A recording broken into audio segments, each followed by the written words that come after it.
Hello everybody, welcome to another StarCraft 2 cast by TvZ, another replay sent in by CommanderXk, my most faithful, most devoted fan, sending in all his games.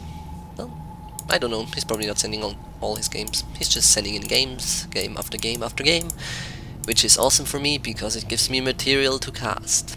His opponent is the Zerg on the top right corner, Nadazan. Good position on the map for Zerg. It's very far away from the Terran base, and he'll be able to macro up, and macroing up is what Zergs want to do. So I don't have too much time left because I have to make a cake. I have to bake a cake because tomorrow I'm gonna meet some friends and we're gonna have cake, and we're gonna have fun playing board games and just talking to each other, social stuff. And I'm quite excited because I don't see these friends all that much, and they're really nice, even though they're not StarCraft 2 players. So I guess that's a failing, but what can you do? Not everybody can be perfect like us, can they?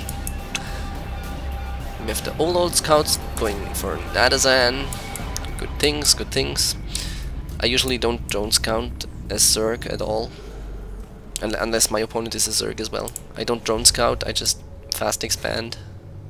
Or against Protoss, I just make my pool first, because that's gonna make me safe from pretty much everything. Or if not safe, it's gonna be able to deal with pretty much anything. The drone didn't make it in and bugged up here. You can see, oh my god, there is a Terran here and he is doing what all Terrans do. So yeah, since you know that your opponent is either gonna spawn here or here, you're gonna know their position anyway from the Overlord Scout. So this drone that just died very stupidly, this was wasted. Don't do it. Don't ever do it. Don't drone scout against Terran. Well, there might be reasons for it, maybe, I guess. So don't call me on it. But I haven't found the reason yet, so I don't. We have a quick expansion coming up for a Zerg. Hatch first. And then pool and gas. Don't know if we can afford it that quickly as stuff he wants to do. The bunker coming up for CommanderXk, the most dreaded Terran. I would love to call it cheese because it feels like cheese if you are the Zerg, but it's really just with only this many Marines and one SCV. This is pressure. It feels cheesy as heck because it wins games, and I hate Terran for it, but it's just pressure. It's nothing that shouldn't be done. The Zerg doing what he can, but it's too late. That's why you put your second Overlord here instead of floating it around somewhere on the map. You put it over here and you check if the bunker is going up, because you know the bunker is gonna come. You just know it. The spine crawler going up, and pretty soon the spine crawler going down.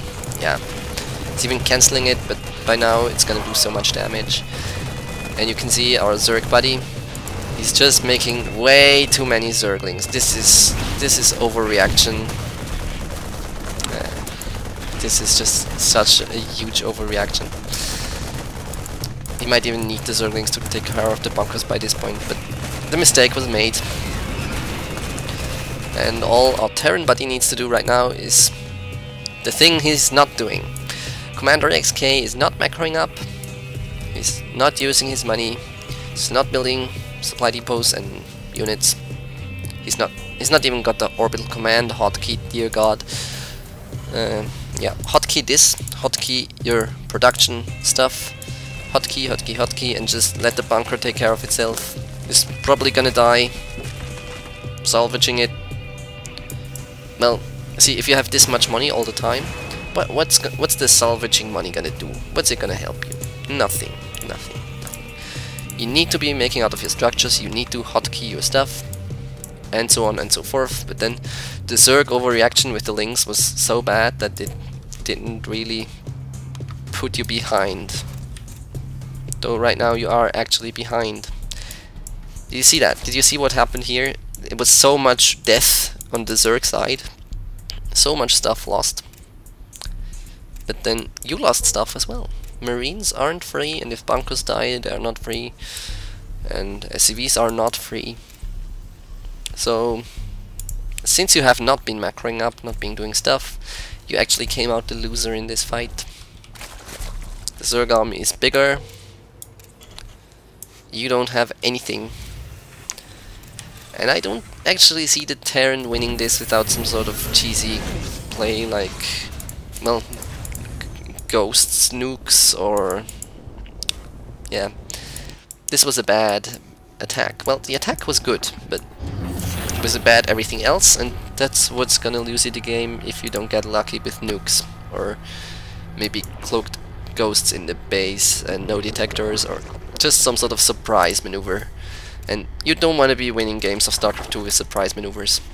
Well, once you're in Diamond or Master League, yeah, sure, do the surprise things, but in Bronze or Silver or even Gold, you can just win games by good macro. And I'm not talking about winning 50% of the games or 60%. I'm talking about 95% of the games you can win with good macro. Because people at this level, they suck at cheesing, so you can usually take care of the cheeses even though you're concentrating on your macro. And it doesn't really matter what you do or what you build. All the cool tactics are gonna be for naught. The Zerg is conscientiously droning up. CommanderXk isn't. We have a nuke. And a ghost being built. Do we have 2 ghosts on the field? Yes, we do. 2 ghosts on the field. The second nuke being built. It actually says training. So they're training the nukes. So I never actually read the tooltip before. Nukes take 20 seconds to land, but they deal up to 300 plus 200 versus structures damage in a large radius. Use a ghost to designate the target. Cool. Sort of anticlimactic for a nuke. Like, it should say something like boom in the tooltip, or yeah, something like that. I never read this one either. Enable siege tanks to deploy into siege mode. While in siege mode, siege tanks have significantly increased range and damage, but they cannot move. Good to know. Good to know. Allows Thors to use the 250mm strike cannon's ability, which is actually worse than a +2 weapons upgrade, I think. It's really sad, but it gets rid of the energy so they can't be feedbacked, so...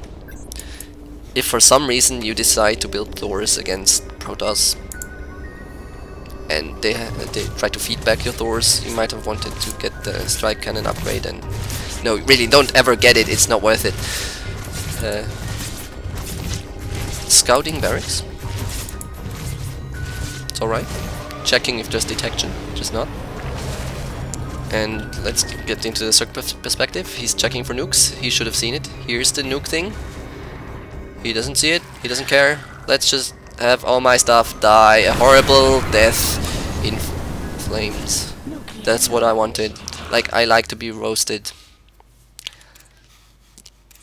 This must have felt really good for CommanderXk. Must have felt so good. But the fun thing is, even though this happened, look at the units tab. Look where the units are. Like, they're all in the bunker here. So we have 23 drones to 25 SCVs, which seems okay. We have some units going up for the Terran. The lair is actually up. He's being nuked as well. So this was this nuke was something that the Zerg would have had to catch to win the game. But otherwise, he's not that far behind. Seriously, after this, the Zerg is not that far behind. What does that tell you about the importance of macro?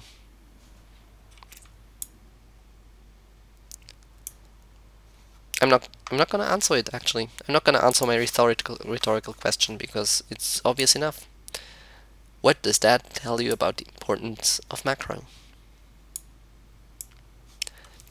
If you like this cast, please subscribe to my channel, and thumbs up this video. It'll help a lot. It'll go a long way to making me happy, and a happy caster is a caster who will cast a lot more games.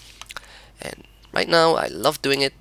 I haven't been doing it enough lately because I just haven't had the time, and I hope to see you again back watching my casts. This has been it for me. Goodbye. Hasta la vista.